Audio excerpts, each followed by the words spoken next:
más o menos platicamos el día de ayer, que era un NaZ. Dijimos que es una reacción teóricamente entre dos moléculas, un aldehído y un alcohol. Tengo aquí la estructura de Fischer de la glucosa. Si ubicamos o tratamos de ubicar más o menos las dos moléculas que reaccionan, estamos viendo el aldehído. Aquí sería teóricamente el aldehído, recordemos todo esto es su cadena R. Y segundo, la molécula o la otra molécula que también participa en esta reacción, dijimos que era un alcohol. Veamos, aquí tenemos un alcohol, aquí tenemos un alcohol, aquí tenemos un alcohol, aquí tenemos un alcohol y aquí tenemos un alcohol. Con lo que habíamos medio platicado en la clase anterior, decíamos que normalmente el carbono ópticamente activo, que dijimos, es el primer carbono quiral que existió en la estructura, es el que teóricamente el primero que va a reaccionar. Por eso, pues, decíamos, se llama carbono ópticamente activo, no solo porque le va a dar la configuración a la molécula, sino que es el primer carbono quiral que se identificó dentro de la misma estructura. Dijimos, es el segundo de posición, de abajo hacia arriba. Este sería el carbono ópticamente activo. Veamos. Ustedes ya lo saben, por eso el día de ayer no lo expliqué, pero algunos me preguntaron por el Messenger, ¿por qué se nombra de arriba hacia abajo y de abajo hacia arriba? Bueno, recordemos, según la IUPAC, ustedes lo vieron en química, o WIPAC, como lo vieron en química, la prioridad o el grupo funcional que tiene mayor importancia es el carbono carbonílico. A partir de ahí, si vamos a nombrar la estructura de forma WIPAC, a partir de ahí empezamos a numerar los carbonos. ¿Qué quiere decir esto? Este es carbono 1, este es carbono 2, este es carbono 3, este es carbono 4, este es carbono 5 y este es carbono 6, según la WIPAC. ¿Por qué? Porque la prioridad la tiene el carbono carbonílico. Pero el día de ayer yo les decía, de acuerdo a la forma como se originó la estructura o el carbohidrato, la posición número 2 de abajo hacia arriba es el carbono ópticamente activo. Entonces, según la WIPAC, el carbono número 1, obviamente, es el carbono carbonílico, el carbono de importancia. Pues ayer no le expliqué porque teóricamente ustedes ya lo vieron en química, ya saben quiénes son los carbonos de importancia. Sin embargo, hubieron algunas dudas. Ahora, cuando estamos hablando de la forma como se originó la molécula, o sea, de acuerdo al origen, el carbono número 1 sería el carbono de abajo hacia arriba. Entonces, veamos dos características importantes. Según la WIPAC, el carbono importante es el carbono carbonílico, por eso se le denominaría como carbono 1, 2, 3, 4, 5, 6, y según la forma como se originó el carbohidrato, sería de abajo hacia arriba, 1, 2, 3, 4, 5, 6. En la primera, obedecemos las normas de nomenclatura de importancia, y en el segundo, no obedecemos la importancia, obedecemos la forma cómo se sintetizó el carbohidrato. Por eso iniciamos de abajo hacia arriba. Entonces, por eso yo les decía, el carbono ópticamente activo es el segundo de abajo hacia arriba, sea de acuerdo a la forma como se originó la molécula. Si ustedes recuerdan, dijimos, el gliceraldehído fue el que le dio origen al azúcar más sencillo. El gliceraldehído era una molécula de 3 carbonos.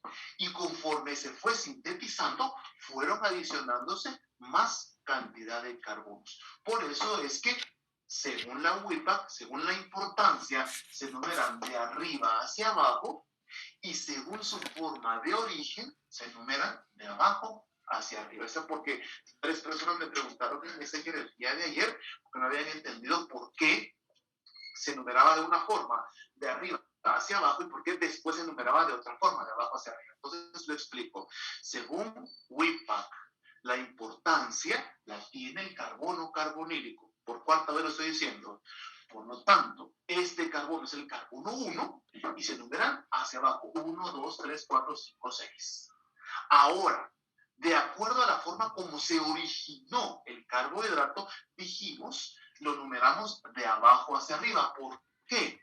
Porque recordemos que el gliceraldehído se originó de una molécula de 3 carbonos y luego poco a poco fue aumentando. Entonces, en pocas palabras, ¿quién es la molécula que va a participar en esa reacción del hemiacetal? El carbono ópticamente activo, que sería el segundo de abajo hacia arriba, o sea, según su origen, o si quieren llevarlo de esta manera, el penúltimo según las normas WIPAC o UPAC, que es lo mismo. Bien, pasos. Dijimos, cuando un aldehído y un alcohol están en contacto en solución acuosa, este alcohol tiende a ionizarse. ¿Qué dijimos que implicaba esa forma de ionización? Teóricamente, separarse el hidrógeno del oxígeno. ¿Sí? Se separa el hidrógeno del oxígeno y dijimos, este hidrógeno que se separa se va a venir a unir al oxígeno del carbono carbonílico. ¿Qué sucedía de esta forma? No podía quedarse pues, un oxígeno trivalente, perdón. Entonces se elimina un enlace. Anteriormente teníamos un doble enlace. Ahora, pues, se elimina un enlace y me queda simple y sencillamente un OH. Recordemos, borro esta parte por un momento. En un inicio, el carbono carbonílico, o el oxígeno, mejor dicho, del carbono carbonílico, no tiene una posición definida, porque el oxígeno, teóricamente, es vertical o ligeramente inclinado, tal vez. Pero al generar el grupo OH, al generar ese grupo OH y perder este doble enlace, la molécula ya va a tomar una posición, o mejor dicho, el OH va a tomar una posición diferente. Por eso se le cataloga a este carbono como el carbono que no tiene posición, porque no sabemos si el OH va hacia la derecha o si el OH va hacia la izquierda. ¿Vamos? Bien. Ahora, al unirse el hidrógeno con el oxígeno, me queda un carbono con 1, 2, 3 enlaces. Por lo tanto, esta molécula me queda con una carga positiva. El oxígeno, al perder el hidrógeno, queda con una carga negativa. Y entonces, como lo veíamos en la reacción anterior, ¿qué es lo que sucede? Ahí está. Como lo veíamos en la reacción anterior, ¿qué es lo que sucede? El alcóxido, como tiene carga negativa, es atraído por la carga positiva para formar un hemiacetal. Ahora, en este caso, ¿qué sucede? Es como que tuviéramos una hoja. Aquí tengo entonces, teóricamente, el alcóxido y aquí tengo, teóricamente, el carbono. Como es un carbono con carga positiva y este es con carga negativa, teóricamente la molécula se atrae para formar, teóricamente, un ciclo. Y entonces, ¿quiénes participan en este ciclo? Este oxígeno entonces viene y se va a unir al carbono. ¿Vamos claros? Entonces, ¿cuántas moléculas van a participar en este ciclo? Veamos, va a participar, pongo con rojo, va a participar el carbono que en un inicio era un carbono carbonílico y ahora es un alcohol, que este OH tiene que buscar una posición. Va a participar el segundo carbono, el tercer carbono, el cuarto carbono, el quinto carbono, pero el que generó el enlace, ¿quién fue? Fue el oxígeno, porque si ustedes se recordarán, el oxígeno es el que viene y se une al carbono. O sea, este es el elemento número 6. ¿Vamos claros? Bien. ¿Qué más decíamos entonces anteriormente? El oxígeno, teóricamente, es el mediador de que se cierre el ciclo. Y como les vuelvo a repetir, es como si fuera una hoja en blanco. Tengo aquí, este carbono está aquí arriba, este está aquí, se atraen, forman un ciclo para poder juntar y formar ese NaZ. Ya dijimos que es un ciclo que está conformado por 1, 2, 3, 4, 5, 6 elementos. 1, 2, 3, 4, 5, 6 elementos. O 1, 2, 3, 4, 5, 6 elementos. De donde ustedes quieran, tienen 6 elementos. ¿Vamos claros? ¿Alguna pregunta hasta el momento? ¿Alguna duda? ¿No? Bueno. ¿Quién dijimos que era el que iba a mediar el cierre del ciclo? Empecemos por el oxígeno. La posición del oxígeno siempre va a ser de este lado. ¿Por qué no la ponemos de este lado, de este lado, de este lado? En realidad, usted puede poner la estructura, el oxígeno del lado que usted quiera. Sin embargo, al colocar el oxígeno en cualquier lado, usted le está cambiando la configuración a la estructura. Y entonces, ya la forma de plantearlo o dibujarlo ya sería una forma completamente diferente. ¿Estamos? Por eso, pues, obedecemos la norma. El oxígeno se coloca del lado derecho, en la parte superior. Si lo colocamos de este lado, es como que le estuviéramos dando vuelta a la molécula, como que estuviéramos reflejándonos en la molécula. Si ponemos el oxígeno aquí hacia abajo, le estamos dando vuelta hacia abajo. Entonces, por eso es que se identifica que para poder relacionar la configuración adecuada de la estructura, el oxígeno tiene que estar en la esquina superior derecha. Que en teoría, ese sería el elemento número 6. Vamos. Luego, 5 carbonos. Y entonces iniciamos con la siguiente posición. Posición número 1, posición número 2, posición número 3, posición número 4, posición número 5. Si miramos nuestra estructura, la posición 1 es un carbono, la posición 2 es un carbono, la posición 3 es un carbono, la posición 4 es un carbono, y la posición 6 por el momento es un oxígeno. ¿Vamos claros? Que son los que conforman el ciclo. Jóvenes, antes de continuar, ¿alguna pregunta, alguna duda, algo que no haya quedado claro y podemos resolver en este momento? ¿No? Bueno. En algunas literaturas, en algunos libros y aún en algunas páginas de internet, representan aquí como una línea negra. Le hacen aquí una estructura como negra. ¿Para qué? Para que se logre identificar que la estructura es una estructura tridimensional. Pero nosotros aquí no estamos en clase de arte, esta es bioquímica. Entonces, si usted quiere, le hace la línea remarcada en la parte de abajo, que es solo para identificar que la molécula es tridimensional. Pero, en realidad, vuelvo a repetirlo, con el simple hecho de que ahí esté la estructura de 6 carbonos, ya con eso nos queda para poder medio entenderlo. ¿Estamos claros? Bien, ahora,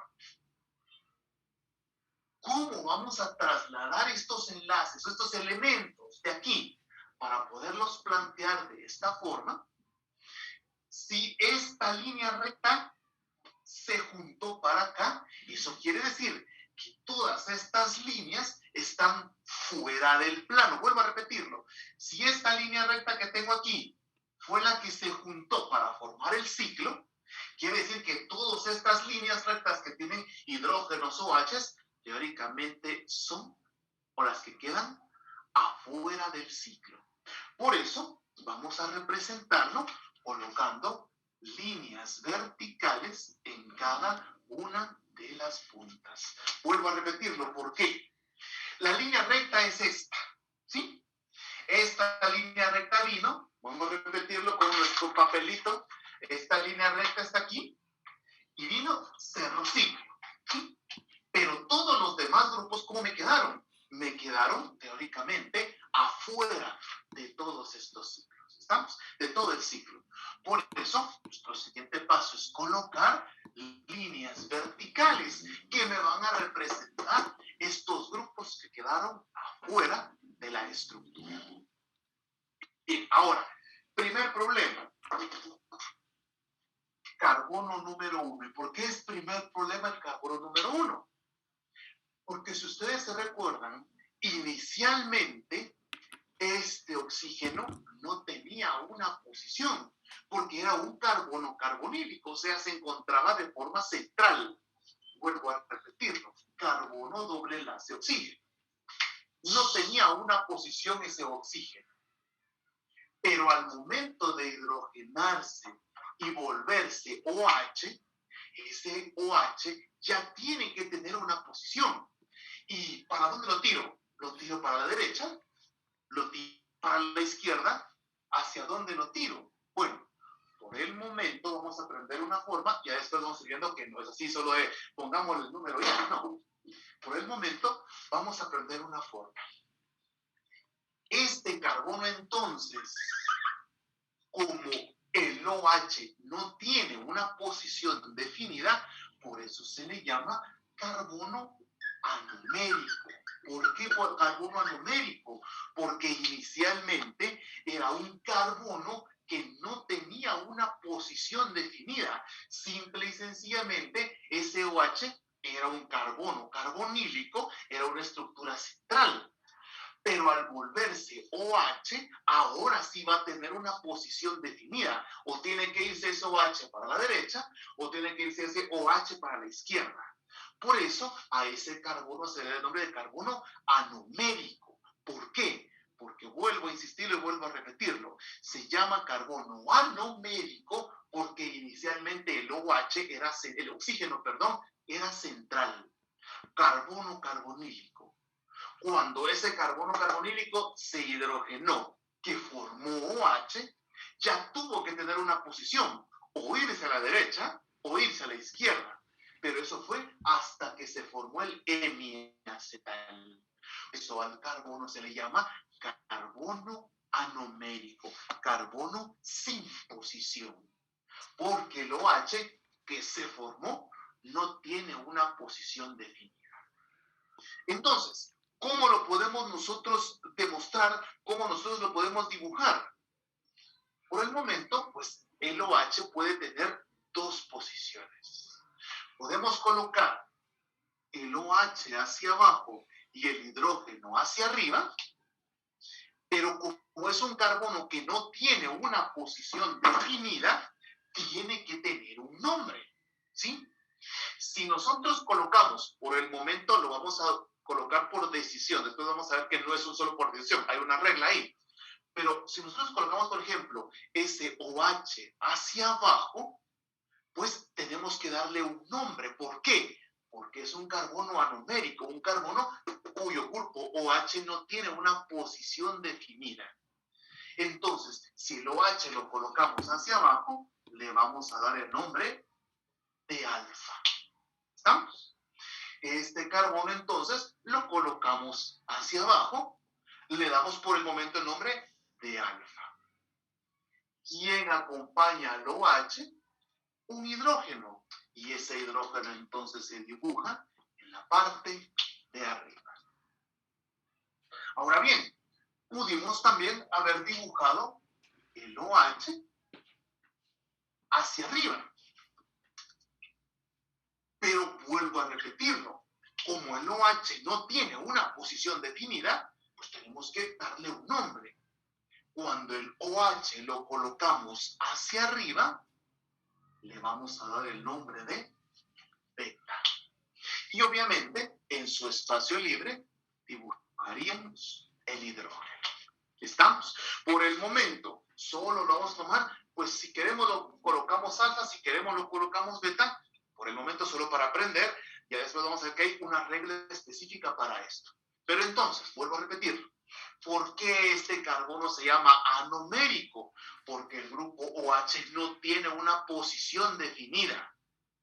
Inicialmente era un carbono carbonílico, carbono doble enlace oxígeno. O sea, el oxígeno es central, no tiene ni para la derecha ni para la izquierda. pero al hidrogenarse y formar un grupo hidroxilo, tiene que tener o una posición a la derecha o una posición a la izquierda. Pero como no sabemos por el momento cómo es que se va a dar eso, lo podemos dibujar en dos posiciones. Vuelvo a repetirlo. Lo podemos dibujar en posición beta, cuando el OH se encuentra hacia arriba, o lo podemos dibujar el OH hacia abajo, y entonces le vamos a dar el nombre de alfa. Y eso es a lo que se llama, vuelvo a repetirlo, carbono anumérico, carbono sin posición. ¿Estamos? Bien. Ahora, posición 2, posición 3, posición 4. Posición 2, posición 3, posición 4, pues esos ya tienen una posición definida. Claro, es lo que me va a servir para identificar si es glucosa, galactosa, talosa, iosa, etc. Entonces la norma para la posición 2, 3 y 4 es bien sencilla. ¿Por qué? Todo lo que se encuentra a la derecha de la molécula se dibuja hacia abajo, y todo lo que se encuentra hacia la izquierda de la molécula se dibuja hacia arriba. Veamos entonces carbono 2. Tengo a la derecha el OH, eso quiere decir el OH va hacia abajo. Tengo hacia la izquierda hidrógeno, eso quiere decir el hidrógeno va hacia arriba. Posición 3. Tengo a la derecha hidrógeno, o sea, el hidrógeno va hacia abajo. Tengo hacia la izquierda OH, eso quiere decir el OH va hacia arriba. Posición 4. Tengo a la derecha OH, eso quiere decir el OH va hacia abajo. Tengo hacia la izquierda hidrógeno, el hidrógeno va hacia arriba. Entonces, rápidamente repetimos. Carbono 1, carbono anumérico, no tiene posición. ¿Por qué no tiene posición? Porque en un inicio era un carbono carbonílico. El hidrogenarse forma un OH, tiene que ser o a la derecha o a la izquierda. Por el momento no sabemos cómo colocarlo, si alfa o beta, pero simple y sencillamente podemos definirlo, o lo colocamos hacia abajo o lo colocamos hacia arriba. Si colocamos el OH hacia abajo, le vamos a dar el nombre de alfa. Si colocamos el OH hacia arriba, vamos a darle el nombre de beta. Bien. Carbono 2, carbono 3, carbono 4, las posiciones ya me las están dando. Entonces, simple y sencillamente, todo lo que se encuentra hacia la derecha lo colocamos hacia abajo, y todo lo que se coloca hacia la izquierda se coloca hacia arriba. Por eso en el carbono 2 hay un OH para abajo, en el 3 el OH para arriba y en el 4 un OH para abajo. Bien. ¿Qué pasa con el carbono número 5? El carbono número 5 está unido al oxígeno. El carbono 5 está unido al oxígeno. Pero el carbono número 5 tiene un alcohol primario afuera del ciclo. Sabemos que el carbono ópticamente activo es el que me va a tratar de identificar la configuración de toda la estructura. ¿Sí? Ya lo platicamos en clase anteriormente. Decíamos, el carbono ópticamente activo es el que me va a definir cuál va a ser la configuración de toda la molécula. Y entonces, pues, al ser este carbono ópticamente activo el que va a tener el alcohol, ese es el que nos va a tratar de identificar la configuración de la molécula como tal. ¿Cómo se trata de identificar? Bueno, si el azúcar es un azúcar D, el alcohol se dibuja hacia arriba, y si el azúcar es un azúcar L, el alcohol se dibuja hacia abajo. ¿A qué me refiero eso? Esta molécula me está diciendo que el OH, el carbono ópticamente activo, el OH estaba hacia la derecha derecha, por lo tanto, esta estructura es una estructura D. ¿Qué me está indicando eso? D, el alcohol se dibuja hacia arriba. Entonces, copiamos el alcohol completo, el alcohol primario completo, CH2OH. ¿Qué deberíamos colocar en la parte de abajo? El hidrógeno. Y ahí estamos, la proyección de Howard de la glucosa, que ahorita vamos a ver que ya no se llama glucosa, ya tiene otro nombre. Aspectos importantes a tomar en cuenta y que lo voy a señalar aquí. Primero, carbono ópticamente activo. ¿Por qué? Perdón, carbono anomérico. ¿Por qué? Porque el carbono anomérico no tiene una posición definida. El OH no tiene una posición definida. O es alfa o es beta. Entonces, lo primero que tengo que identificar, ¿es alfa o es beta? Segundo, ya sabemos que posición 2, 3 y 4, posición 2, posición 3, posición 4, obedecemos a una regla sencilla. Lo que está a la derecha hacia abajo, lo que está a la izquierda hacia arriba. Posición número 5, ¿qué implica? La configuración de la molécula. ¿Qué me va a indicar la configuración de la molécula? Si va a la derecha o si va a la izquierda, la configuración completa de la molécula. ¿Quién me lo va a identificar en la estructura de Howard? El alcohol primario que se encuentra de último. ¿Cómo se coloca? Si la molécula es dextrógira, el alcohol se coloca hacia arriba, y si la molécula es levógira, el alcohol se ubica hacia abajo. Como ya dijimos que el cuerpo humano solo puede degradar estructuras D, pues esta estructura es una estructura D, por lo tanto, el alcohol primario se encuentra hacia arriba. Preguntas, muchas dudas, algo que no ha quedado claro cómo resolver en este momento. Licenciado, perdón. Entonces se toma en cuenta el elemento 5, ¿verdad? El carbono 5, recordemos, está unido al oxígeno, pero este oxígeno es el que está cerrando el ciclo, que es este.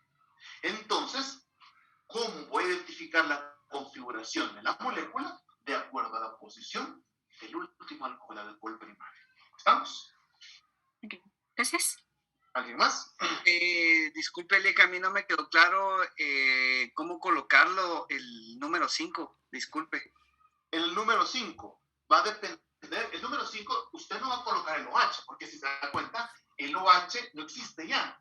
El hidrógeno que estaba formando el OH se vino hacia el carbono anomérico, por eso fue que lo formó como carbono anomérico, y el oxígeno es el que está cerrando el ciclo. Entonces, lo que me queda afuera del ciclo es el alcohol primario. Y este es el que me va a servir para identificar la configuración de la estructura. Si la estructura, la configuración completa de la estructura es D, entonces voy a catalogarlo o dibujar el alcohol primario hacia arriba. Y si la estructura de la molécula sería L, el alcohol primario lo dibujo en la parte de abajo. Más o menos, Héctor. Sí, Lick. Lo único que, por ejemplo, arriba tiene la D hacia abajo y abajo usted tiene la D hacia arriba. Ajá, cambia. Si usted se da cuenta, cambia. Cambia. Ah, ok. Cambia, si se da cuenta, 2, 3 y 4 obedecen lo de la derecha hacia abajo. Pero si usted se da cuenta, aquí el alcohol primario no está dándole estructura de estrógeno levógena. El alcohol primario está afuera, está abajo. Por eso es que cambia esa relación. Si este alcohol, suponiendo, lo pudiéramos colocar aquí y este OH acá, ahí sí sería. Lo que está a la derecha va hacia abajo. Pero si se da cuenta, esto está afuera del ciclo. Por eso es que cambia esa relación. ¿Estamos? Sí, Lick, muchas gracias. ¿Alguien más? ¿Alguna otra pregunta? ¿Alguna otra duda? Lick, entonces, ¿se puede decir que la estructura no va a depender de la posición 1 y 5, sino que solo de la 5? ¿La estructura de qué? ¿De la configuración? Ajá, sí, ajá. de la configuración solo, de la posición 5, nada más. Si el OH, por decirles algo, estuviera aquí de este lado, ya sabe usted, es una estructura L y tendría que cambiar toda la forma. Pero como está, este OH está hacia la derecha, es una estructura D. ¿Estamos? Gracias. ¿Alguien más? Licenciado, una pregunta. ¿Cómo identificamos si es alfa o beta el carbono ópticamente? Momento. Ahorita solo me interesa que lo aprenda a dibujar. Alfa para abajo, beta para arriba. En 2 diapositivas le voy a atormentar toda la vida, porque hay una regla que se tiene que obedecer. Así que, momento, tranquilo. Ahorita vamos a ver, ahorita solo lo único que me interesa es que usted sepa para dónde va alfa y para dónde va beta. Después vamos a ver ya qué decisión tomamos. Si lo dibujamos como alfa o si lo dibujamos como beta. ¿Estamos? Pero ahorita, déme un ratito. Ahorita me interesa solo que lo sepamos dibujar. Alfa, beta, arriba o abajo. ¿Estamos? Bien. Ahora, hay una norma que dice que en realidad, si dibujamos la estructura de Howard de esta forma, está extremadamente saturada. Entonces, hay una norma que nos dice que no se dibujan los hidrógenos. Y al no dibujar los hidrógenos, sabemos que el espacio vacío es un hidrógeno. Entonces, teóricamente nos queda pues una estructura un poco más libre y ya sabemos que el espacio vacío que tienen estos enlaces son definitivamente hidrógenos. Entonces, la norma es un poquito más sencilla porque nos hace ver una molécula un poquito más entendible con no tantos enlaces y ya sabemos y definimos que el espacio vacío está conformado por el hidrógeno que tenemos que estar presente. ¿Estamos? Bien, entonces, rápidamente otro repaso de lo que acabamos de ver. Colocamos nuestras posiciones, 1, 2, 3, 4, 5. Seguidamente, como decíamos, como es una línea recta y se cierra, los enlaces quedan afuera. Colocamos líneas verticales. Primer problema, carbono anomérico. Decíamos, el carbono anomérico, el OH no tiene posición, pero se llama anomérico. No tiene una posición ese OH, porque inicialmente era un carbono carbonílico, teóricamente, tal vez ligeramente inclinado hacia un lado, ligeramente inclinado hacia otro lado, pero no tenía una posición definida. ¿Estamos? Entonces, carbono anomérico. Primer problema. ¿Cómo dibujamos entonces ese carbono anomérico? Lo vamos a dibujar, pues de acuerdo a una idea por el momento, solo ubicar la posición. Si es alfa, lo colocamos hacia abajo el OH. Si es beta, colocamos el OH hacia arriba. Es lo que acabamos de ver. Y vamos a ver, muchachos, que gracias a este OH es que se pueden ir formando disacáridos, trisacáridos, pentasacáridos, polisacáridos, gracias a ese OH que vamos a ver más adelante en una reacción. Posiciones 2, 3, 4, obedecemos a la regla. Lo que va a la derecha va hacia abajo, lo que va a la izquierda va hacia arriba. ¿Estamos? Lo que va a la derecha va hacia abajo, lo que va a la izquierda va hacia arriba. Carbono 2, 3 y 4. ¿Qué pasa con el carbono 5? Es el que nos está generando el ciclo, pero nos tiene que identificar con configuración. Si el alcohol estuviera aquí, pues obviamente sabríamos derecha hacia abajo, izquierda hacia arriba. Pero como el carbono está afuera, se analiza de forma contraria. Si es una estructura D, la colocamos hacia arriba. Si es una estructura L, en teoría, la colocaríamos hacia abajo. Bien, volví a repetir lo que acabamos de ver. ¿Alguna pregunta, mucha? ¿Alguna duda? ¿Algo que no haya quedado claro y cómo resolver en este momento? Licenciado, perdone, en este caso es porque lo identificamos, digamos, como alfa, pero si fuera como beta, también la posición de los carbonos, o sea, lo que estaba diciendo, que iba a la derecha va creo que hacia arriba y lo de la izquierda va hacia abajo. Si fuera beta sería al revés. No, ahorita. Gracias. Deme un momento, solo estoy borrando eso porque necesito trabajar sobre esta vez. Bueno, si esta posición, mucha, fuera beta, recordemos, es un carbono anomérico, un carbono que no tenía posición. Si esta posición fuera beta, lo único que cambia sería la posición del OH. En este caso, no tendría que cambiar toda la estructura. Simple y sencillamente tendría que cambiar solo la posición del OH. Ahora, si fuera D o L, si fuera L, en ese caso, todo tendría que cambiarse. En lugar de este OH estar hacia abajo tendría que estar este hacia arriba. En lugar de estar este hacia arriba, estaría hacia abajo. En lugar de estar este hacia abajo, estaría hacia arriba. Y este se vendría hacia abajo. En caso de que fuera una estructura L. En el caso que usted tuviera que dibujar una estructura L, lo más aconsejable es que primero dibujara la estructura D y luego ya solo le vaya dando vuelta para que no se pierda la relación. Pero en este caso, como estamos viendo por el momento estructuras D, simple y sencillamente, lo único que va a cambiar como alfa y beta es la posición del OH. No toda la estructura además se queda igual. ¿Estamos? Licenciado, disculpe, usted había mencionado algo del espacio vacío. ¿Sobre qué era? Hay una norma, por ejemplo, si nosotros colocamos los hidrógenos aquí, usted, por ejemplo, aquí hidrógeno, la molécula se mira muy saturada y a veces para estudiarla y para analizarla es muy saturada. Entonces, hay una ley que nos dice que los OHs no se dibujan.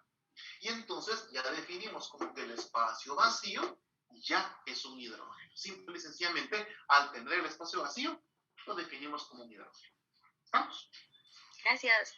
Bueno, Licenciado, sabemos ya que esta molécula es una... Perdón, ¿quién me hablaba? yo, Brandon, perdón, ¿podría volver a explicar lo que estaba diciendo de que si fuera una estructura D, es que ahí me perdí? Entonces, esto es lo que tengo que es una estructura D. Esto que tengo aquí es una estructura D. Ahora, si fuera una estructura L, tiene que cambiarle todos los oxígenos, todos los grupos tendrían que cambiar de fusión. Todo sería al revés. Este OH en vez de estar hacia abajo va hacia arriba. Este OH en vez de estar hacia arriba va hacia abajo.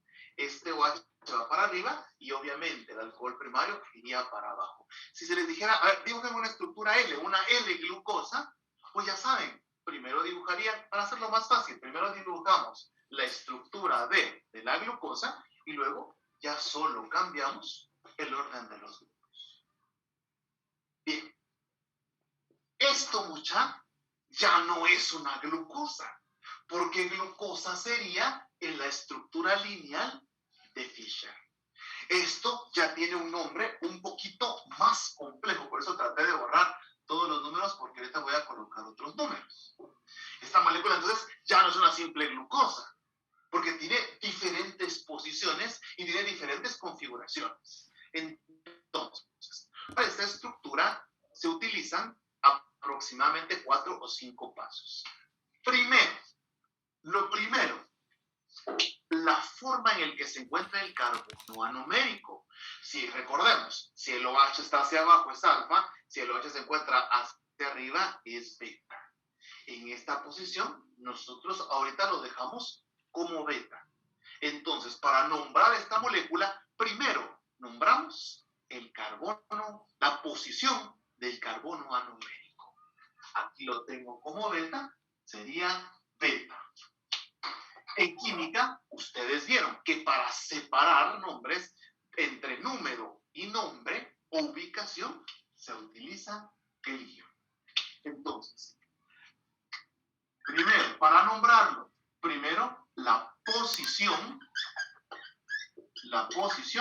del carbono anomérico. Primero. Segundo, vamos a ubicar la configuración de la molécula, que nuestra molécula sería D, separado por un guión. Segundo, la configuración de la molécula, que en este caso es D. ¿Vamos claros? Tercero, vamos a darle nombre al azúcar original. Recordemos, esta es una glucosa. Utilizamos únicamente el prefijo gluco.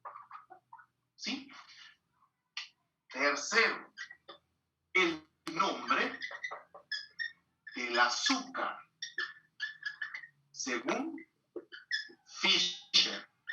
Esta es una glucosa, entonces sería gluco. Si fuera una galactosa, galacto, una idosa, ido, talosa, tal, solo el prefijo. Aquí se me olvidó colocar prefijo.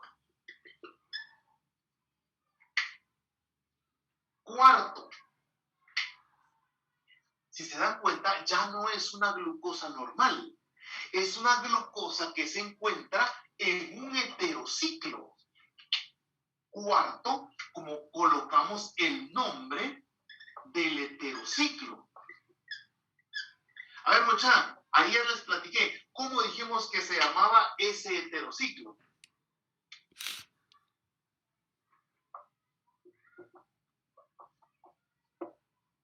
Pirano. El heterociclo de 6 elementos que tiene un oxígeno se llama pirano. Y como quinto paso, vamos a colocar el sufijo que va a identificar a un carbohidrato. Y ese sufijo que identifica a un carbohidrato es la terminación osa. ¿Cómo se llama entonces ahora la molécula?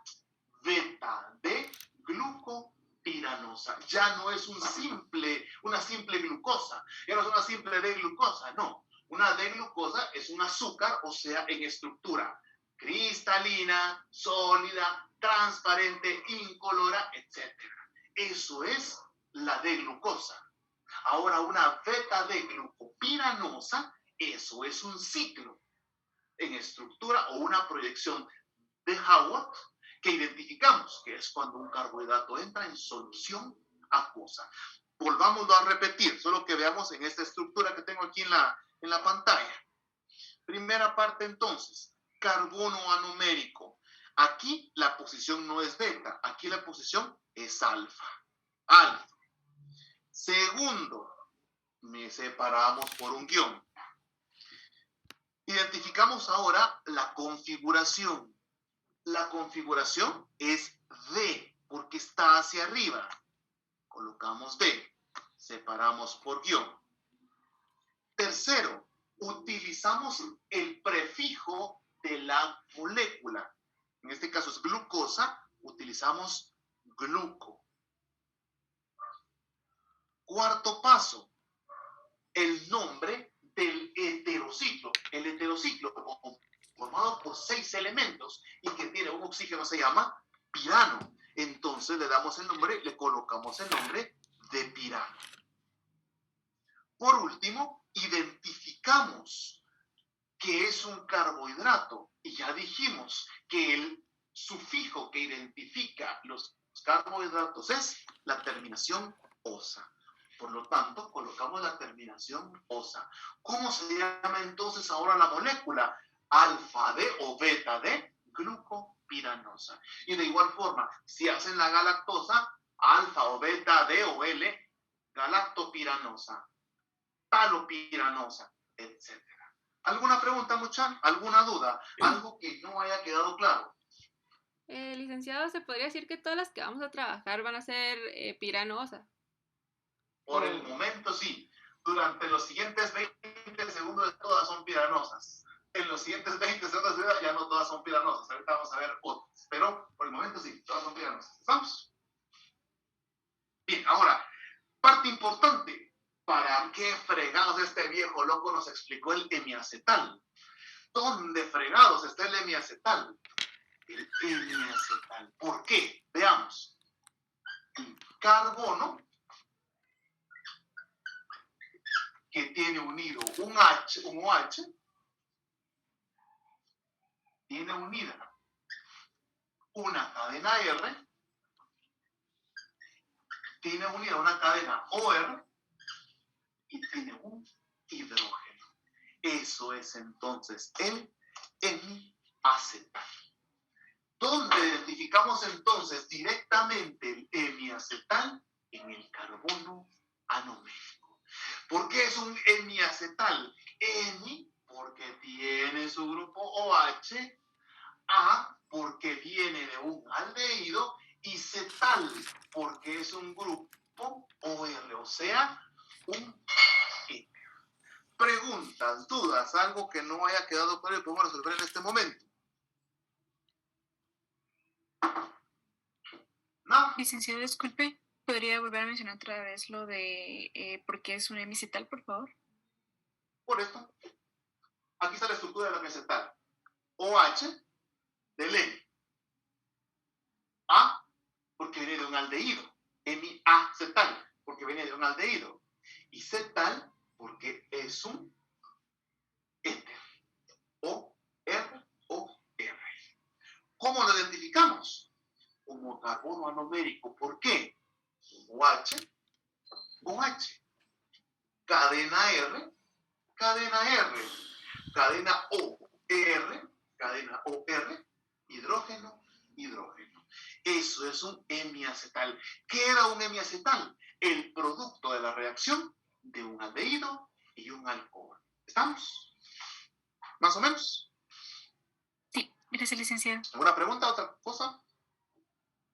Bueno, ahora, ¿qué pasa? Eso es con las aldohexosas. Si ustedes se dan cuenta, nosotros, pues, estructuras de Haworth, solo vamos a trabajar aldohexosas. No vamos a trabajar aldopentosas ni aldotetrosas. Bueno, aldotriosas creo que no existe como estructura de Haworth, ¿verdad? Solo nosotros vamos a ver únicamente aldohexosas. Ahora, ¿qué pasa con las cetosas? O mejor dicho, ¿qué pasa con las cetohexosas?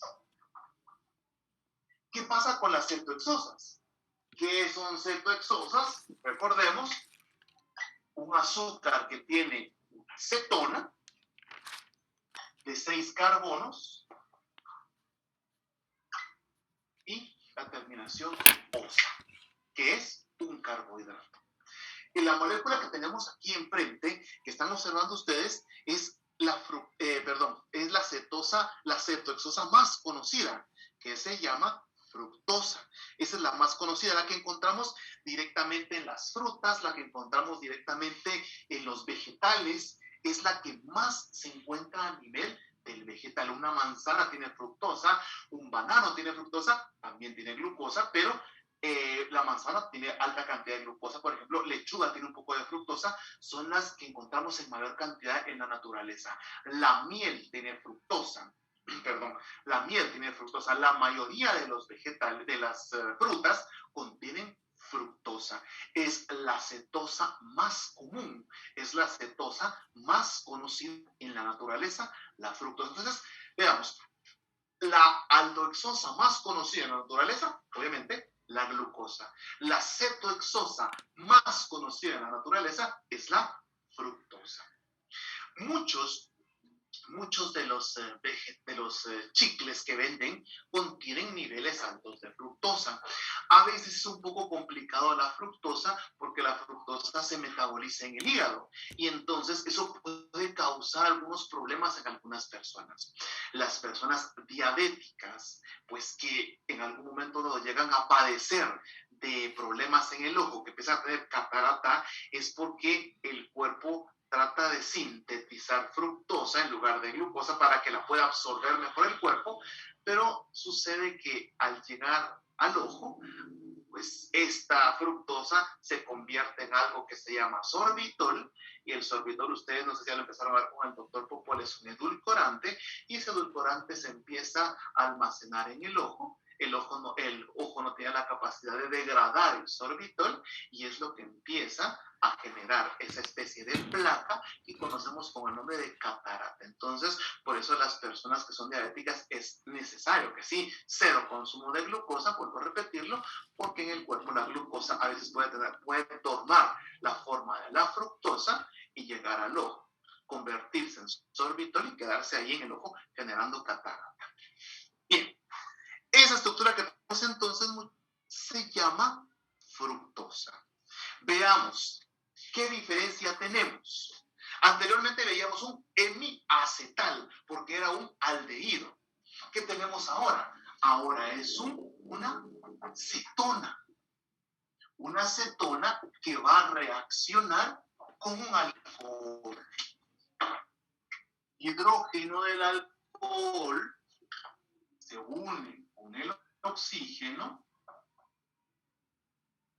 formamos un enlace, carbono se queda con carga positiva, se atrae la carga negativa y entonces se va a unir oxígeno con cadena R. Esto, muchachos, es un hemi porque viene de un OH, pero la estructura ya no es un aldehído, es una cetona. Por lo tanto, es un MZ. Entonces, veamos diferencia.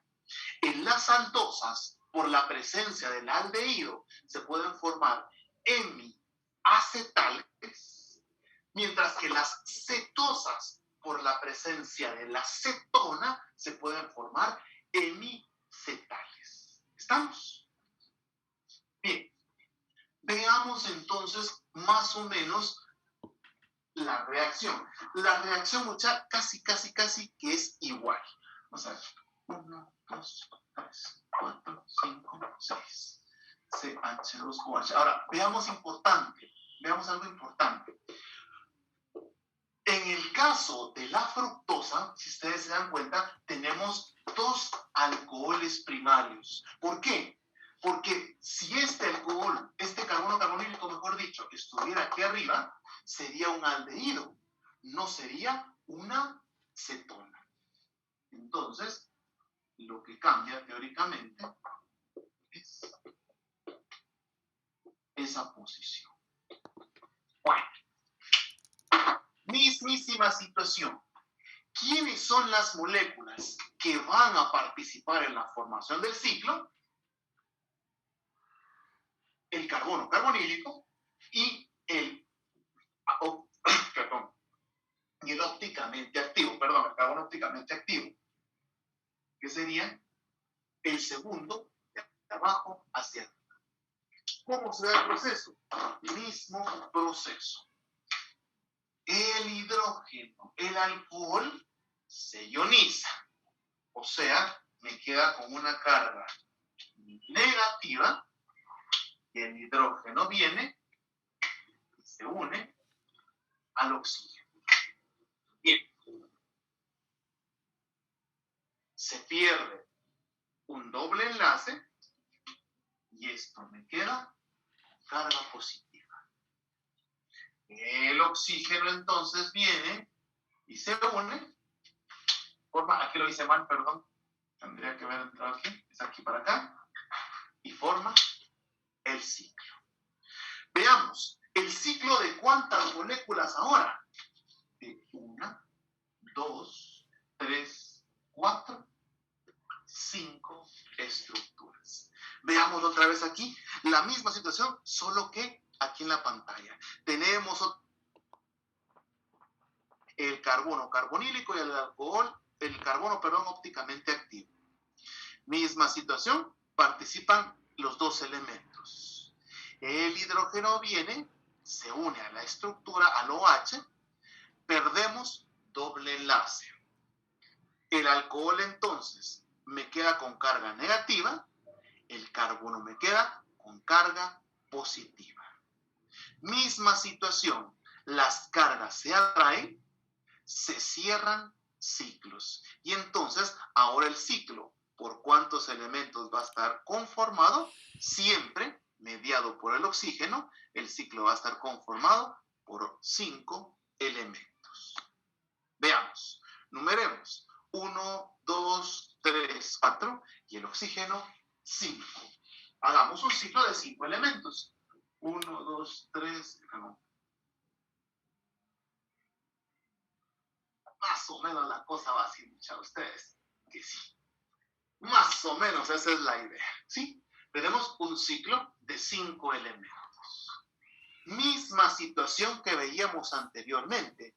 ¿Quién es la molécula que va a tratar de cerrar el ciclo? El oxígeno. Y entonces, nuestro oxígeno lo vamos a colocar al centro de la estructura. Al centro de la estructura. Bien. Como lo decíamos anteriormente, al lado derecho, nuestra posición número 1. 1, 2, 3, 4 y obviamente el oxígeno 5. ¿Vamos? Posición 1, 2, 3, 4, 5. ¿Vamos claros ahí? Ahora, hasta el momento, ¿alguna pregunta, alguna duda, algo que no ha quedado claro de esto? Si se dan cuenta es lo mismo.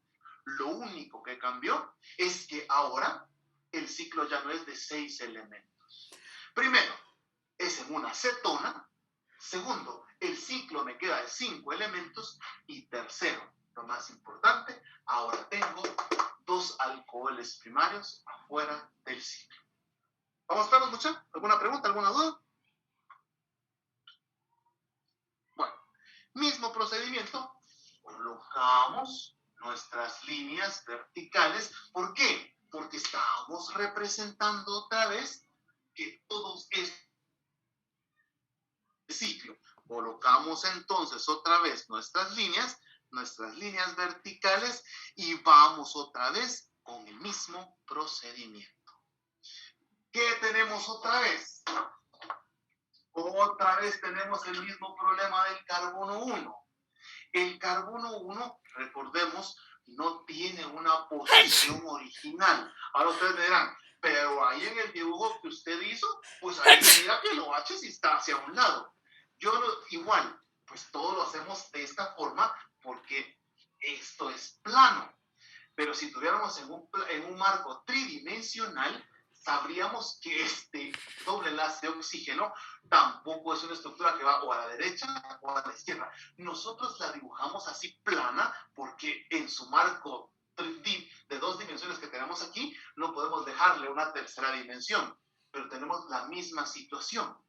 Al ser un carbono carbonílico que en un inicio estaba formado, no tiene una posición definida.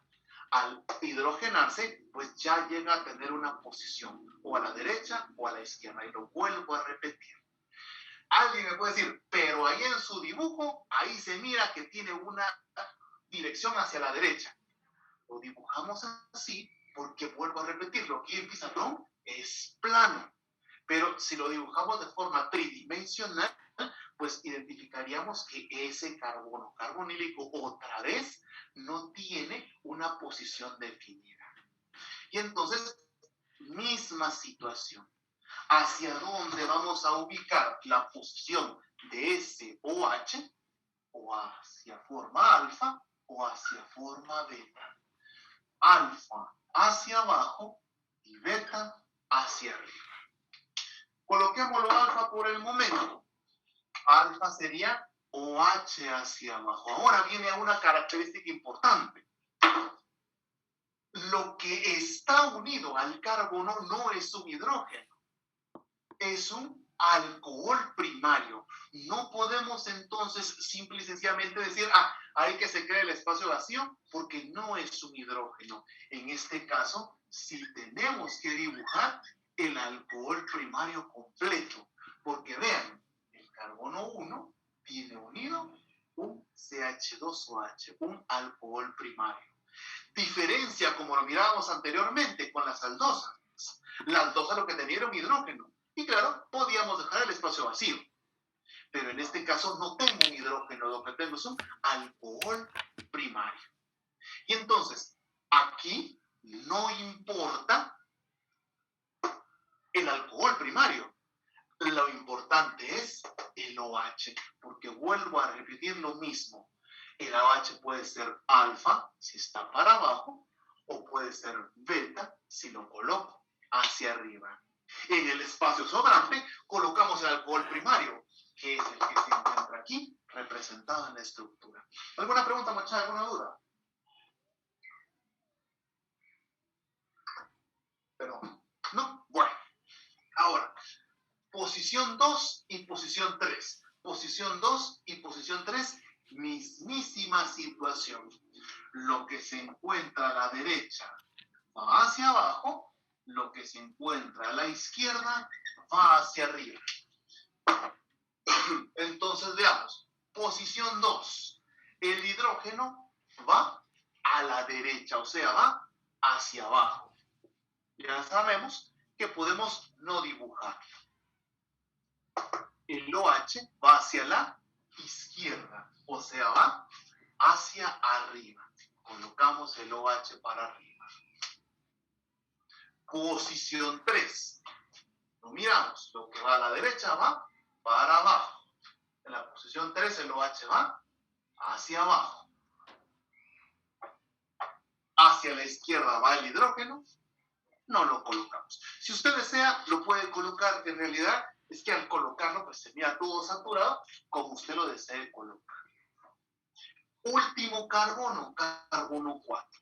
Lo mismo que decíamos anteriormente. ¿Y qué decíamos anteriormente? El carbono 4 es el que nos va a dar la orientación de la configuración de la molécula. La molécula nos va a identificar un tipo específico de configuración. Sin embargo, la molécula que me estaba mediando la configuración está formando el ciclo. ¿Qué es lo que me queda unida a ella? Un alcohol primario y un hidrógeno. Para poder identificar la configuración, ¿cómo lo colocamos? Como veíamos anteriormente. La molécula, si se encuentra en posición D, el alcohol primario completo va hacia arriba, y se encuentra en posición L, el alcohol primario va hacia abajo. Pongámoslo en posición D. Entonces va hacia arriba. ¿Qué colocamos hacia arriba? El alcohol primario. O sea, CH2O H. ¿Qué me tocaría dibujar en este espacio en blanco? Un hidrógeno. Pero ya sabemos que los hidrógenos no se dibujan. Repitamos esto en la estructura que estamos viendo en el pizarrón. Voy a repetirlo. Como es un carbono anomérico, colocamos nuestro OH o alfa o beta. Alfa va hacia abajo, beta va hacia arriba. Alfa hacia abajo, beta hacia arriba. ¿Qué hacemos ahora? Vamos a la siguiente parte.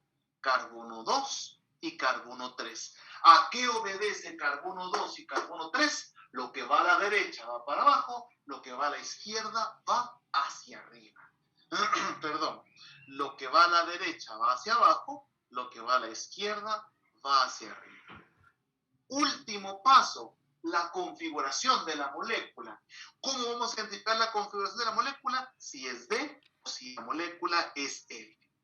Dijimos, si es D, el alcohol primario hacia arriba, si es L, el alcohol primario hacia abajo. Como en este caso la molécula es D, perdón, el alcohol primario lo colocamos hacia arriba. Preguntas, dudas, algo que no hayamos entendido y que podemos resolver en este momento. Licenciado, el alcohol que se considera ahorita es el último que pusimos, ¿verdad? Exacto, así es, porque ese es el que nos va a decir la configuración como tal. ¿Estamos? Bueno, gracias. Recordemos entonces, yo creo que ya más o menos sé cómo va su duda. En el carbono anomérico, el alcohol primario no es el importante. El de importancia es el OH, o es alfa o es beta. En el espacio vacío, digamos, colocamos el alcohol primario. Ahora, en la configuración, la molécula que es importante, ese es alcohol primario. Entonces, veamos la diferencia. En el carbono numérico, lo importante es el OH, y en la configuración, lo que es importante es el alcohol primario. No sé si algo así era su duda, no sé quién fue la que me habló, creo que fue Jimena, pero no sé seguro. Elsa, pues. Sí, era eso, licenciado. ¿Ok? ¿Estamos ahí, verdad? Sí, Elsa. Sí, gracias. Perdón, ¿quién más me habló? Que lo interrumpí. Yo, licenciado. Entonces, se podría decir que la mayoría de las moléculas en el número 1 van a ser anoméricos porque siempre van a tener una acetona y un aldehído. Exacto, siempre. Cuando estemos, bueno, nosotros no lo vamos a ver porque eso ya es parte de otras carreras, pero por ejemplo, en el caso de una aldopentosa, aldotetrosa, que ya formaríamos estructuras más pequeñas, siempre el anomérico sería el carbono número 1, siempre. Porque recordemos que se derivan del carbono carbonílico, o sea, del carbono que teóricamente es central. Claro, que vuelvo a repetirlo, porque como no tenemos una estructura tridimensional para poder dibujar, pero en realidad aquí uno lo dibuja por un lado, pero en realidad es una molécula que es central, no tiene una posición definida. ¿Estamos bien? ¿Algo más? Misma situación, nombre raro. Seguimos con los nombres raros. Ya no voy a poner a escribir las partes porque se supone que lo escribimos anteriormente, pero son los mismos elementos. Primero, la posición del carbono anomérico. En este caso lo colocamos alfa. Lo pudimos haber colocado beta, pero por el momento, vuelvo a repetirlo, como se lo dije a Brandon, por el momento estamos aprendiendo qué es alfa y qué es beta. Después tenemos que seguir una norma, una regla. Por eso vamos por el momento aquí. Primero entonces colocamos alfa. O alfa o beta, depende de cómo está ubicado. Segundo, la configuración. La configuración de la estructura. D o L, dependiendo de la estructura. Tercero, el nombre, el prefijo del nombre. Como es fructosa, utilizamos fructo. Cuarto, con el nombre del heterociclo. Ahora vean, este heterociclo es de 5 elementos, y ese heterociclo, como lo vimos ayer, porque tiene carbonos de oxígeno. Este heterociclo es de 5 elementos, ya no se llama pirano, se llama furano. ¿Sí? Entonces, es un furano. Esto sería fructo furano. Como es un carbohidrato, lo tenemos que identificar con la terminación osa. Fructo furano. Furano es el nombre del ciclo. Así que, ¿por qué se llama así? Pregunten por qué les pusieron así esos nombres tan feos. Y la terminación osa. Fructo furanosa. ¿Cuál es entonces el nombre de la estructura? Alfa de fructo furanosa. ¿Qué es este carbono?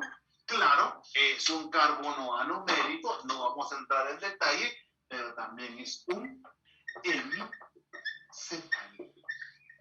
Es un hemicetal. ¿Por qué es un hemicetal? ¿Por qué es un hemicetal? Recordemos, es un carbono que tiene un OH, que tiene una cadena OR, tiene una cadena R, perdón, disculpen, y tiene otra cadena R, perdón, disculpen, tiene 2 cadenas R, y por eso la molécula no se llama hemiacetal, porque no se deriva de un aldehído, sino que se deriva de una cetona. Preguntas, muchachos, dudas. ¿Algo que no haya quedado claro con esto? Licenciado, disculpe, en este caso quedó furano porque en este caso no tomamos en cuenta los alcoholes primarios, ¿verdad? Que sería el primero y el último. En este caso quedó furano primero porque el ciclo ya no es de 6 elementos, es ciclo de 5 elementos. Segundo, porque quedó como un ciclo de 5 elementos, porque al ser una cetona, el alcohol inicial, pues obviamente está fuera de la formación del ciclo, y pues ya el alcohol final, que siempre ha estado fuera de la ciclo. Entonces están afuera los 2 ciclos y por la cantidad de elementos. ¿Estamos?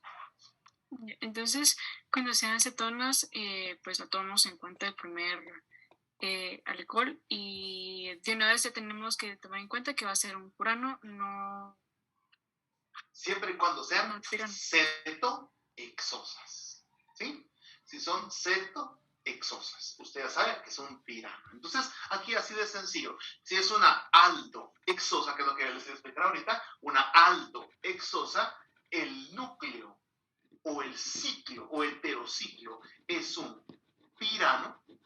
Si son cetohexosas, el núcleo o el ciclo es un furano.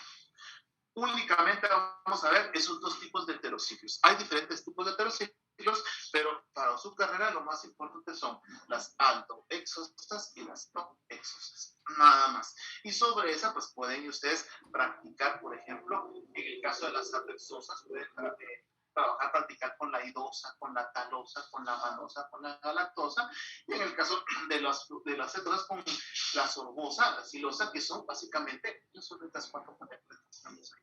¿Estamos? ¿Alguna pregunta? ¿Alguna duda? ¿Algo que no haya quedado claro? Licenciada, disculpe, yo solo estoy confundida con los nombres. O sea, esto en sí es la estructura de Howard, digamos, el heterociclo. Esa es una proyección de Howard. No, la proyección de Howard es todo el nombre que le puse ahí. Alfa de glucopiranosa, alfa beta fructofuranosa. Esa es toda la proyección de Howard. El heterociclo tiene su nombre específico. O sea, solo el ciclo de 6 elementos con oxígeno se llama pirano y el ciclo de 5 elementos con el oxígeno se llama furano. Es un heterociclo.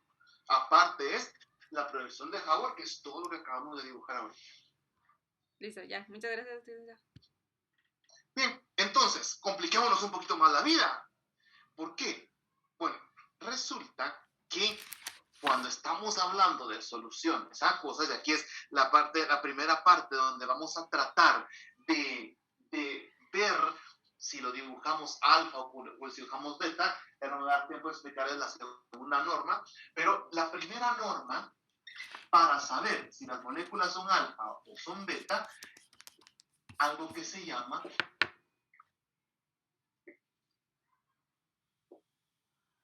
mutarrotación. Vean, ¿qué es la mutarrotación? La mutarrotación es un proceso, por ahí empecemos. La mutarrotación es un proceso que es específicamente en el carbono anomérico. ¿Sí? Va a ser un proceso muy similar a cuando, ¿se acuerdan que mirábamos que los aminoácidos se ponían en iguales concentraciones de acuerdo a su configuración que se llamaba mezcla racémica? Bueno, pues resulta que los carbohidratos van a tener un proceso específicamente en el carbono anomérico en el cual van a tratar de identificar en partes equimolares, aunque vamos a ver que no es equimolar, equimolares, la ubicación que va a tener ese carbono anomérico, o sea, alfa y beta. Cuando una molécula entonces entra en contacto en solución, vean, pues, aquí es donde necesito que vayan ya creando ese concepto que tienen en su cabecita. Una molécula de glucosa en solución acuosa forma estructura de Howard. Primera característica. Segunda característica, favorecen el proceso de mutarrotación. Y vuelvo a repetirlo, es un proceso en el carbono anomérico en el cual, de una forma equimolar, las ubicaciones del carbono anomérico van a estar en forma alfa y beta de acuerdo a una relación estereoquímica en la cual la estructura va a lograr obtener un equilibrio. Eso es básicamente lo que va a suceder. Van a tener una relación equimolar en la cual sus estructuras van a tener configuraciones para poder encontrar un equilibrio. De manera entonces que si tenemos una glucosa en solución acuosa, podemos encontrar glucosas alfas y glucosas betas, similar a las mezclas racémicas que mirábamos anteriormente. Sin embargo, la teoría nos dice que es una relación equimolar.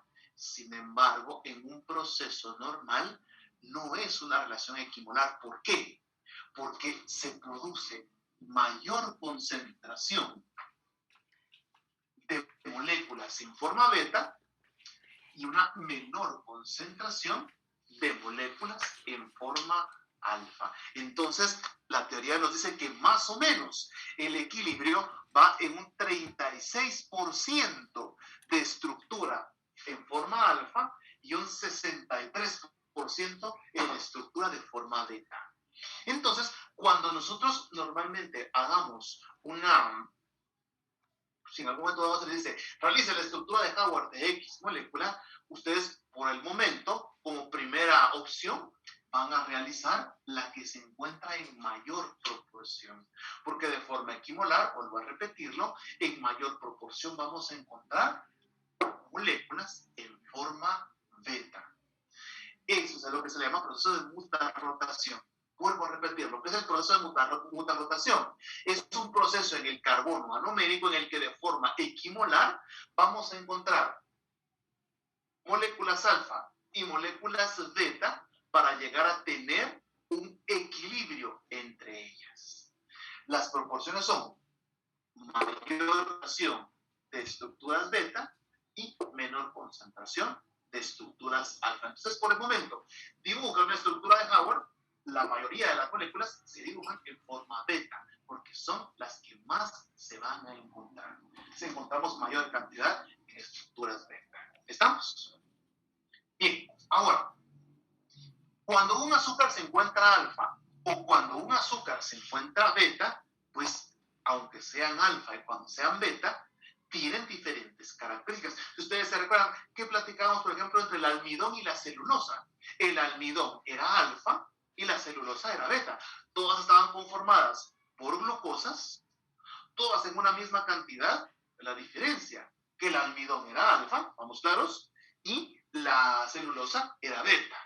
Bien, ahora, por esas características, solo ese hecho de enlace para arriba o enlace para abajo, es lo que le van a dar diferentes características. Por eso se dice que son moléculas isoméricas, son isómeros que la diferencia va a ser en el carbono anomérico. Por eso reciben el nombre de anómeros. ¿Qué son entonces los anómeros? Los anómeros son teóricamente las estructuras de carbohidrato que en el carbono anomérico pueden identificarse como estructura alfa o como estructura beta. Entonces, por ejemplo, en una glucosa podemos encontrar dos tipos de anómeros. En una estructura de glucosa podemos encontrar dos tipos de anómeros, un anómero alfa y un anómero beta. O en una solución de glucosas podemos encontrar dos tipos de anómeros, mayor concentración en solución beta y menor concentración en soluciones alfa. Al cuerpo le cuesta un poco más degradar las soluciones beta. El cuerpo degrada con mayor facilidad las soluciones alfa. Cuando empezamos a ver disacáridos, que ya la otra semana que empezamos a ver ya disacáridos como tal, van a ver que la lactosa, por eso es que algunas personas son intolerantes a la lactosa, porque la lactosa, su interacción es beta. Y entonces, no tan fácilmente el cuerpo puede degradar la lactosa, y es por eso que algunas personas se vuelven intolerantes, porque al no poder degradar la lactosa, pues esa molécula medio grandecita se llega a depositar en las microvellosidades intestinales, y es lo que produce diarrea, ¿verdad? Diarrea y dolor estomacal, porque vuelvo a repetirlo, porque la lactosa, su principal enlace es beta, un enlace que le cuesta al cuerpo poderlo degradar. Entonces, mutarrotación, proceso que se da en el carbono anomérico de forma equimolar para obtener en equilibrio. ¿Quiénes son las moléculas participantes? Las alfa y las beta. Como son isómeros porque tienen diferentes características, a ellos se le llaman anómeros. Por lo tanto, cada carbohidrato en la estructura de Howard puede tener dos anómeros, los alfa y los beta.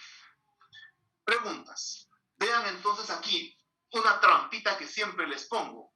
Los epímeros y los anómeros. Pregunto, ¿un anómero puede ser un epímero? No, porque recordemos, epímeros es, teóricamente, diferencia en un cero quiral para hacer un azúcar diferente. Los anómeros no son epímeros, porque solo es la ubicación del carbono anomérico. Preguntas, muchas dudas, algo que no ha quedado claro. ¿Cómo resolver en este momento?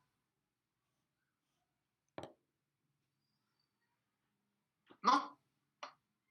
Bueno, para terminar la clase del día de hoy, por eso corriendo para poder terminar en este último punto, último proceso, epimerización.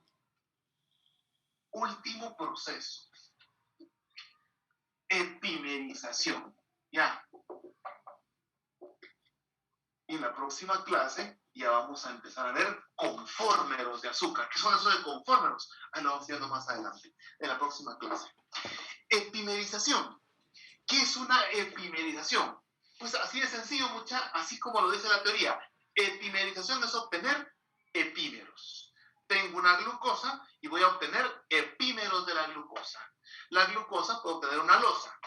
De la glucosa puedo obtener galactosa. Eso es básicamente formación u obtención de epímeros. ¿Qué es epimerización?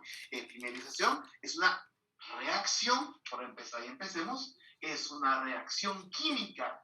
¿Y cuál va a ser el producto? La obtención de epímeros. Eso es básicamente la reacción. Epimerización es una reacción química en la cual voy a obtener epímeros. ¿Qué es lo que va a suceder? Vamos a cambiar centros quirales. Vamos a cambiar centros quirales de manera que ya no obtengamos una mezcla pura, sino que se obtenga una mezcla heterogénea. ¿Sí? Vuelvo a repetirlo. ¿Qué vamos a hacer entonces? Epimerización es una reacción química en la cual vamos a obtener epímeros. ¿Qué se hace? Hacemos que se cambien los centros quirales de más de alguno de los carbohidratos y que en lugar de tener una mezcla pura, ahora tengamos una mezcla heterogénea. Por ejemplo, tengo entonces un carbohidrato, la glucosa, que fue la que copié porque es complicado hacer la figura, pero la copié. Entonces, cuando en una solución acuosa vengo y altero el pH, normalmente lo alteramos con un pH básico. Normalmente lo alteramos con un pH básico. Ese proceso de alteración, ese proceso, digamos, de alterar, de cambiar, digamos, el pH de la solución, nos va a generar que varios centros quirales puedan cambiar, generándonos diferentes epímeros. O sea, recordemos, el cambio de un único centro quiral. Por eso que de una glucosa podemos tener una galactosa, o de una glucosa podemos tener una alosa, porque vamos a ir obteniendo una manosa, porque vamos a ir obteniendo los epímeros de la estructura. Es una reacción básica en la cual, pues, unas ciertas moléculas, una molécula o una posición va a perder protones formando un ion que se llama enolato, y luego, pues, ese enolato nos puede formar el epímero del azúcar esfera. ¿Dónde podemos observar, por ejemplo, este tipo de moléculas? Pues lo observamos, por ejemplo, cuando sentimos una diferente gama de sabores. Por ejemplo, un sabor, en algunos casos le dicen a uno, las viejitas que hacían sus postres, decían, bueno, si a un postre, por ejemplo, unas torrejas, a unos garbanzos, a unos cocotes en miel, le agregamos un poquito de vinagre, o le agregamos un poquito de sal, o le agregamos un poquito de bicarbonato, normalmente, precisamente bicarbonato, cambia el sabor. ¿Por qué? Porque estamos generando epímeros de una misma azúcar. Entonces, alguna teoría que decían las viejitas, a las cosas dulces hay que agregarles un poquito de sal, porque esa sal hace que se altere ligeramente el pH y obtengamos epímeros. Y esos epímeros van a hacer que nuestra mezcla se vuelva no una mezcla pura, sino una mezcla heterogénea. ¿Qué son entonces la reacción de epimerización? Obtención de epímeros por medio de la modificación del pH. ¿Cuál es el proceso? La desprotonación de una molécula para formar un ion que se llama enolato y seguidamente la formación de las moléculas epimerizadas. ¿Alguna pregunta, mucha? ¿Alguna duda? ¿Algo que no haya quedado claro y podemos resolver en este momento? Licenciado, ¿podría volver a explicar lo del enolato, por favor? El enolato simple y sencillamente es un ion. Es un ion cuando un azúcar se desprotona por medio básico, forma un ion enolato y este enolato después va a poder formar un epímero. ¿Qué es un enolato? Por ejemplo, vamos a poner... Ahora estoy pegando todo, perdón. Por ejemplo, Vuelvo a repetirlo, tenemos un azúcar. Tenemos 1, 2, 3, 4, 5, 6.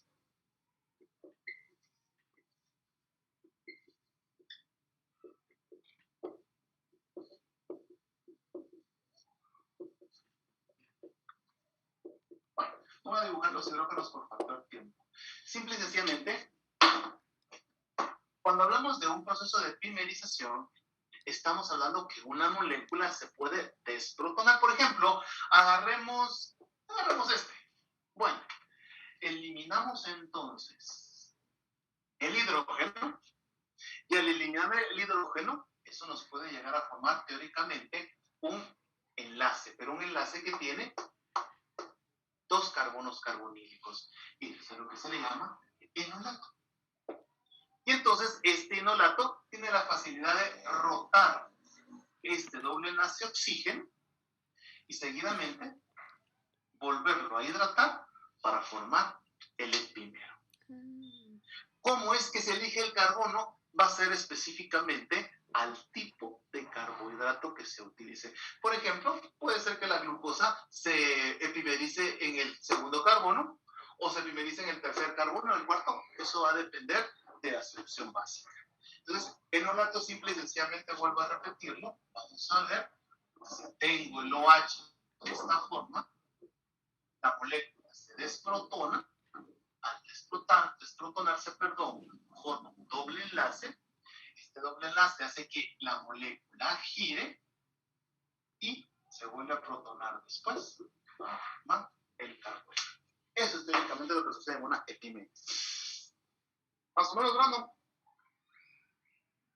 Y muchas gracias, licenciado. Muchas gracias, me fue el tiempo. Porfa, colóqueme su nombre y su número de carnet. ¿Alguna otra pregunta, muchachos, en lo que estamos aquí? ¿Alguna otra duda? La reacción número 2, licenciado, la vamos a ver más adelante, ¿verdad? ¿Cuál es la reacción número 2 usted? Porque habían mencionado que habían 2 normas para... la norma número 2, sí. Ajá. Pero es que la norma número 2, primero tengo que explicarles que es un conforme. Ya que veamos que es un formero, ya podemos identificar si va para la derecha, si es alfa o si es beta. Eso, vuelvo a repetir, por el momento, así tranquilamente. ¿Estamos? ¿Alguna otra pregunta, alguna otra duda? ¿No? Bueno, entonces por favor, me hacen el favor colocar su nombre, su número de carnet para que, perdón, les voy a suplicar que me hagan el favor de para la siguiente clase realicen la galactosa y la manosa en estructura de Howard. Vamos a poner la galactosa. Y nada más, si usted quiere la hace, muchas, si usted quiere no la hace, estoy pidiendo que por favor lo haga para que empecemos a practicar. Lo vamos a hacer en forma alfa, las 2, y en forma B. Traten de hacer la idosa en forma beta L. Traten por el momento. Esta igual la vamos a trabajar en la próxima clase. Pero para estas dos primeras ya las pueden hacer. Galactosa y manosa en forma alfa y D. Traten de hacer estas, háganlas por favor. Igual en la primera, al iniciar la clase van a tener ahí la respuesta y esta la vamos a trabajar. ¿Ninguna pregunta, muchachos? ¿No hay ninguna duda? Pues entonces estamos ahí. Que tengan un excelente fin de semana. Vuelvo a repetirlos, estén pendientes porque posiblemente no van a tener actividades el día jueves. Solo tienen que estar atentos de sus redes sociales. ¿Estamos? Feliz día. Nos platicamos el próximo día. Saludos. Licenciado, perdone la molestadera, pero ya me dice bolas otra vez de qué es la proyección de Howard. Lo que acabo, todo lo que vimos hoy es la proyección de Howard, usted. Todo lo que vimos el día de hoy fue proyección de Howard. Ubicar el carbono anumérico, ubicar el carbono de configuración, ubicar los grupos, esa es la configuración de Howard. Y es que me confundí porque con lo que era el heterociclo, pensé que el heterociclo en sí era la proyección de Howard, pero... El heterociclo es el núcleo sobre el cual trabajamos la proyección de Howard. Ese es el heterociclo. O sea, entonces al darle el nombre de beta, de furanosa, ya sería la proyección de Howard, por decirme. La forma Ajá, de esa es la proyección de Howard, exacto, ajá. Pero no es glucofuranosa, no puede ser usted. No. Eso tal vez, pero glucofuranosa no creo. Vamos, pues. Muchas gracias. ¿Ok? Bueno. Feliz día, licenciado. Gracias, Lick. Feliz día.